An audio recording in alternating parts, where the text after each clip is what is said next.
Hi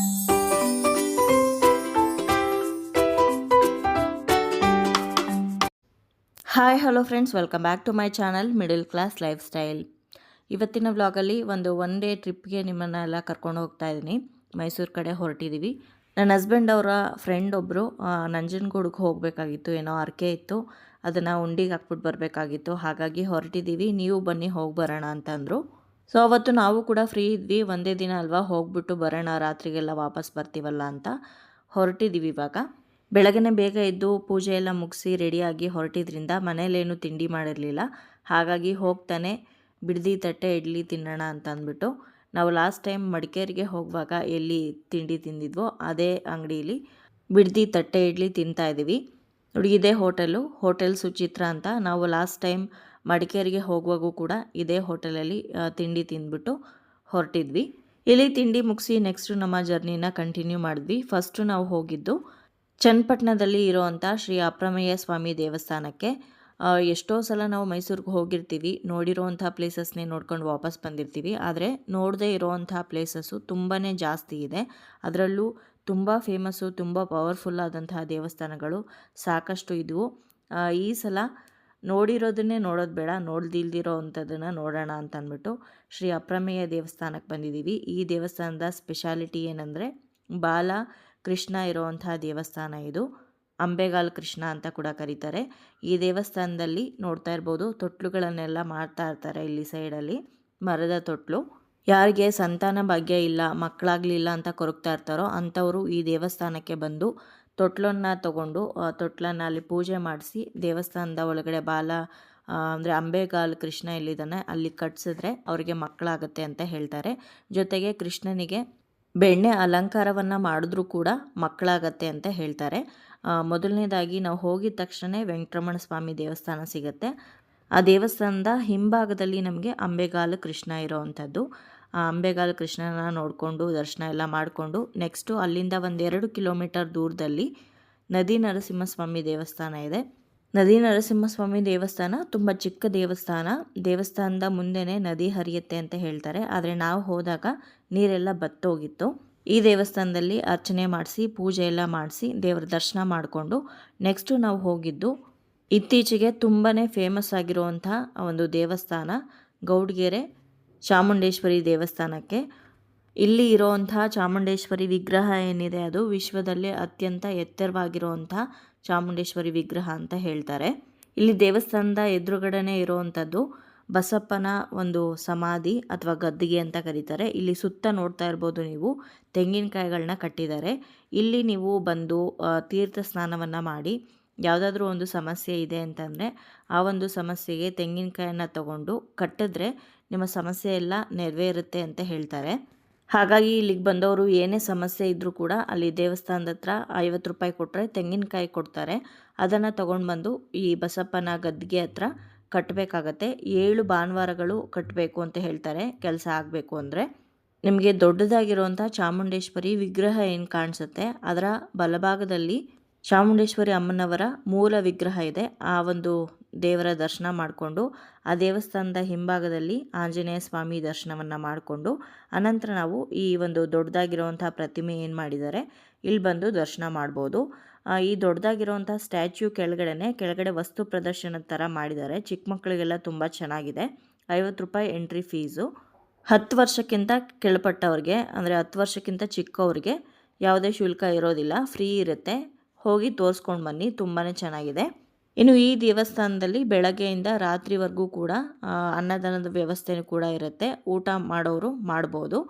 ದೊಡ್ಡದಾಗಿರೋವಂಥ Chamundeshwari ವಿಗ್ರಹ ಏನಿತ್ತು ಅದರ ಎಡಭಾಗದಲ್ಲಿ ಬಸಪ್ಪನವರು ಕೂಡ ಇದ್ದಾರೆ. ಇಲ್ಲಿ ಕೂಡ ನಿಮಗೇನಾದರೂ ಸಮಸ್ಯೆ ಇದ್ದರೆ ಅದು ಆಗುತ್ತಾ ಇಲ್ವಾ ಅಂತ ಅಂದ್ಬಿಟ್ಟು ಬಸಪ್ಪನ ಕೇಳ್ಬೋದು. ಮಕ್ಕಳಾಗದೇ ಇರೋರಿಗೆ ಅಥವಾ ಏನಾದರೂ ಸಮಸ್ಯೆ ಇದ್ದರೂ ಕೂಡ ಆಗುತ್ತೋ ಇಲ್ವೋ ಅನ್ನೋದನ್ನು ಬಸಪ್ಪ ಬಲ್ಗಾಲ್ ಕೊಟ್ಟು ಆಶೀರ್ವಾದ ಮಾಡ್ತಾರೆ ಅಂತ ಹೇಳ್ತಾರೆ. ಇವತ್ತು ನಾವು ಹೋಗಿದ್ದು ಎಲ್ಲ ದೇವಸ್ಥಾನಗಳು ಕೂಡ ಅಂದರೆ ಆಲ್ಮೋಸ್ಟ್ ಒಂದು ಪ್ಲೇಸನ್ನು ಬಿಟ್ಟು ಇನ್ನು ಮಿಕ್ಕಿರೋ ಎಲ್ಲ ಪ್ಲೇಸಸ್ಸು ಕೂಡ ಫಸ್ಟ್ ಟೈಮ್ ಹೋಗಿದ್ದು. ಇನ್ನು ಈ ದೇವಸ್ಥಾನದ ಆವರಣದಲ್ಲಿ ಎಲ್ಲಿ ನೋಡಿದ್ರೂ ಕೂಡ ಆ ತೆಂಗಿನಕಾಯಿ ಕಟ್ಟಿರೋವಂಥದ್ದೇ ಕಾಣಿಸ್ತಾ ಇರುತ್ತೆ. ಹಾಗೆ ವಿಗ್ರಹದ ಮುಂದೆ ಇಲ್ಲಿ ಉಪ್ಪಿನ ರಾಶಿ ಹಾಕಿದ್ದಾರೆ. ದೃಷ್ಟಿ ನಿವಾಳಿಸಿ ಹಾಕಿರುವಂಥ ಉಪ್ಪು ಅಂತ ಹೇಳ್ತಾರೆ. ಯಾರಾದರೂ ಕೆಟ್ಟ ದೃಷ್ಟಿ ಹಾಕಿದರೆ ಅಥವಾ ಮಾಟ ಮಂತ್ರ ಮಾಡಿದರೆ ಅದೆಲ್ಲದು ಕೂಡ ಕಡಿಮೆ ಆಗಲಿ ಅಂತ ದೃಷ್ಟಿ ನಿವಾರಿಸಿ ಹಾಕಿರುವಂಥ ಉಪ್ಪಂತೆ ಅದು. ಇಲ್ಲಿಗೆ ಬಂದು ತುಂಬ ಚೆನ್ನಾಗಿ ಅನಿಸ್ತು. ಇಲ್ಲಿ ದೇವ್ರ ದರ್ಶನ ಎಲ್ಲ ಮಾಡಿಕೊಂಡು ನೆಕ್ಸ್ಟು ನಾವು ನಮ್ಮ ಜರ್ನಿನ ಕಂಟಿನ್ಯೂ ಮಾಡ್ತಾಯಿದ್ದೀವಿ. ಇಲ್ಲಿಂದ ಸ್ಟ್ರೈಟ್ ನಾವು ನಂಜನಗೂಡಿಗೆ ಹೋಗ್ತಾ ಇದ್ದೀವಿ. ನಂಜನಗೂಡಿಗೆ ಹೋಗುವಾಗ ಮಧ್ಯಾಹ್ನ 1 ಗಂಟೆ ಮೇಲಾಗಿತ್ತು, ಅಂದರೆ 1:30-2 ಗಂಟೆ ಆಗ್ತಾ ಬಂದಿತ್ತು. ಮೇನ್ ದೇವಸ್ಥಾನಗಳು ಯಾವ್ದ್ಯಾವ್ದು ಇದೆಯೋ ಅದೆಲ್ಲವೂ ಕೂಡ ಮಧ್ಯಾಹ್ನ 1 ಅಥವಾ 2 ಗಂಟೆಯಿಂದ ಸಂಜೆ 4 ಗಂಟೆವರೆಗೂ ಕ್ಲೋಸ್ ಆಗಿರುತ್ತೆ. ಸೇಮ್ ಮೈಸೂರಲ್ಲೂ ಕೂಡ ನಂಜನಗೂಡು ದೇವಸ್ಥಾನ ಹಾಗೆ ಚಾಮುಂಡಿ ಬೆಟ್ಟದಲ್ಲಿ ಚಾಮುಂಡಿ ದೇವಸ್ಥಾನ ಕೂಡ ಮಧ್ಯಾಹ್ನ 1 ಗಂಟೆಯಿಂದ 4 ಗಂಟೆವರೆಗೂ ಕ್ಲೋಸ್ ಇರುತ್ತೆ. ಸರಿಯಾಗಿ ಪ್ಲ್ಯಾನ್ ಮಾಡ್ಕೊಳ್ದೆ ಹೋದರೆ ತುಂಬಾ ಕಷ್ಟ, ತುಂಬ ಟೈಮ್ ವೇಸ್ಟ್ ಆಗುತ್ತೆ. ನಾವು ನಂಜನಗೂಡಿಗೆ ರೀಚ್ ಆದಾಗ 2 ಗಂಟೆ ಆಗಿತ್ತು. ದೇವಸ್ಥಾನ ಬಾಗಿಲಾಕಿದ್ರು. ಹಾಗಾಗಿ ಇಲ್ಲಿ ಕಪಿಲಾ ನದಿ ಹರಿತಾ ಇತ್ತಲ್ಲ, ಇಲ್ಲಿ ಬಂದು ಸ್ವಲ್ಪ ಕೈಕಾಲು ಮುಖ ಎಲ್ಲ ತೊಳ್ಕೊಂಡು ಅನಂತರ ಹೇಗಿದ್ರು ನಾವು ಊಟ ಮಾಡಿರಲಿಲ್ಲ. ದೇವಸ್ಥಾನದಲ್ಲೇ ಪ್ರಸಾದ ಫ್ರೀ ಇರುತ್ತೆ. ದೇವಸ್ಥಾನದಲ್ಲಿ ಊಟ ಎಲ್ಲ ಮುಗಿಸ್ಕೊಳ್ಳೋ ಹೊತ್ತಿಗೆ ಊಟ ಮುಗಿಸ್ಕೊಂಡು ನಾವು ಲೈನಲ್ಲಿ ನಿಂತ್ಕೊಂಡ್ರೆ ಒಂದು ಅರ್ಧ ಗಂಟೆ ಕಾಯ್ಬೋದು. ಅಷ್ಟರಲ್ಲಿ ದೇವಸ್ಥಾನ ಓಪನ್ ಮಾಡ್ತಾರೆ. ದರ್ಶನ ಮಾಡಿಕೊಂಡು ನೆಕ್ಸ್ಟು ನಾವು ಚಾಮುಂಡಿ ಬೆಟ್ಟಕ್ಕೆ ಹೋಗಬೇಕು ಅಂತ ಅಂದ್ಕೊಂಡ್ವಿ. ಆದರೆ ನಂಜನಗೂಡಲ್ಲಿ ದರ್ಶನ ಮುಗಿಯೋದೇ ನಮಗೆ 4:30 ಆಗೋಯ್ತು. ಇಲ್ಲಿಂದ ಮತ್ತೊಂದು ಪ್ಲೇಸ್ಗೆ ನಾವು ಹೋಗಬೇಕು, ಅಲ್ಲಿಗೆ ನಾವು ಯಾವತ್ತೂ ಹೋಗಿಲ್ಲ ಅಂತ ಅಂದ್ಕೊಂಡಿದ್ವಿ. ಆ ಪ್ಲೇಸ್ಗೆ ಹೋಗೋದಕ್ಕೆ ತುಂಬ ತಡ ಆಗೋಗುತ್ತೆ, ಮತ್ತು ರಾತ್ರಿ 7 ಗಂಟೆಗೆಲ್ಲ ದೇವಸ್ಥಾನ ಕ್ಲೋಸ್ ಬೇರೆ ಆಗೋಗುತ್ತೆ ಅಂತ ಗೂಗಲಲ್ಲಿ ಹೇಳ್ತಾಯಿದ್ರು. ಹಾಗಾಗಿ ಚಾಮುಂಡಿ ಬೆಟ್ಟಕ್ಕೆ ಹೋಗೋದು ಬೇಡ ಅಂತ ಡಿಸೈಡ್ ಮಾಡಿಕೊಂಡು ಮೊದಲು ಇಲ್ಲಿ ಊಟ ಮುಗಿಸ್ಕೊಂಬಿಡೋಣ, ಊಟ ಮುಗಿಸಿದ ತಕ್ಷಣ ಹೋಗಿ ಕ್ಯೂ ಅಲ್ಲಿ ನಿಂತ್ಕೊಂಡ್ಬಿಟ್ರೆ ಬೇಗ ದರ್ಶನ ಆಗುತ್ತೆ ಅಂತ ಇಲ್ಲಿ ನಂಜನಗೂಡಲ್ಲಿ ಅನ್ನದಾನ ಎಲ್ಲಿ ಮಾಡ್ತಾರೋ ಆ ಒಂದು ಚೌಟ್ರಿಲಿ ಬಂದು ಕೂತಿದ್ದೀವಿ ಹಾಲಲ್ಲಿ. ಪ್ರಸಾದ ಸೇವನೆ ಮಾಡಿ ಇವಾಗ ದೇವಸ್ಥಾನದ ಮುಂಭಾಗಕ್ಕೆ ಬಂದ್ವಿ. ಇಲ್ಲಿ ನೋಡಿದ್ರೆ ಜನನೇ ಕಾಣಿಸ್ತಾ ಇರಲಿಲ್ಲ, ಅಷ್ಟಾಗಿ ಜನ ಏನೂ ಇರಲಿಲ್ಲ. ಬಟ್ ಹಿಂದೆ ಕ್ಯೂ ಅಲ್ಲಿ ಆಲ್ರೆಡಿ ಎಷ್ಟೋ ಜನ ನಿಂತ್ಕೊಂಡಿದ್ರಂತೆ 1 ಗಂಟೆಯಿಂದ. ನಮಗೆ ಗೊತ್ತಿರಲಿಲ್ಲ, ಕಡಿಮೆ ಜನ ಇದ್ದಾರೆ ಅಂತ ಅಂದ್ಕೊಂಡಿದ್ವಿ. ಆಮೇಲೆ ಸ್ವಲ್ಪ ಹೊತ್ತು ಬಿಟ್ಕೊಂಡು ಅಲ್ಲಿ ಯಾರನ್ನೋ ಒಬ್ರನ್ನ ಕೇಳಿದ್ದಕ್ಕೆ ಆಲ್ರೆಡಿ ಹಿಂದೆ 1 ಗಂಟೆಯಿಂದ ನಿಂತಿದ್ದಾರೆ, ಅಲ್ಲಿ ಹಿಂದೆ ಹೋಗಿ ನಿಂತ್ಕೊಳ್ಳಿ ಅಂತ ಹೇಳಿದ್ರು. ನಾವು ಹೋಗಿ ನಿಂತ್ಕೊಂಡ್ವಿ. ತುಂಬ ಜನ ಇದ್ದರು ಆ್ಯಕ್ಚುಲಿ. ನಂಜನಗೂಡು ಶ್ರೀಕಂಠೇಶ್ವರ ದೇವಸ್ಥಾನ ಏನಿದೆ, ಇದು ಕರ್ನಾಟಕದಲ್ಲಿ ಇರೋವಂಥ ಅತಿ ದೊಡ್ಡದಾಗಿರೋವಂಥ ದೇವಸ್ಥಾನ ಅಂತಂದರೆ ತಪ್ಪಾಗಲ್ಲ. ಹಾಗೆ ಈ ನಂಜನಗೂಡನ್ನು ದಕ್ಷಿಣ ಕಾಶಿ ಅಂತ ಕರಿತೀವಿ. ಉತ್ತರದಲ್ಲಿರುವಂಥ ಕಾಶಿಯನ್ನು ನೋಡಿಕೊಂಡು ಇವಾಗ ದಕ್ಷಿಣದಲ್ಲಿರುವಂಥ ಕಾಶಿನ ನೋಡೋವಂಥ ಸೌಭಾಗ್ಯ ಸಿಕ್ತು. ಗಂಗೆಯನ್ನು ನೋಡಿಕೊಂಡು ಮತ್ತು ಕಾವೇರಿಯನ್ನು ನೋಡೋವಂಥ ಪುಣ್ಯ ಎರಡೂ ಕೂಡ ನಾವು ಬಯಸಿ ಹೋಗಿದ್ದಲ್ಲ, ದೇವ್ರು ಕರ್ಸ್ಕೊಂಡಿದ್ದು.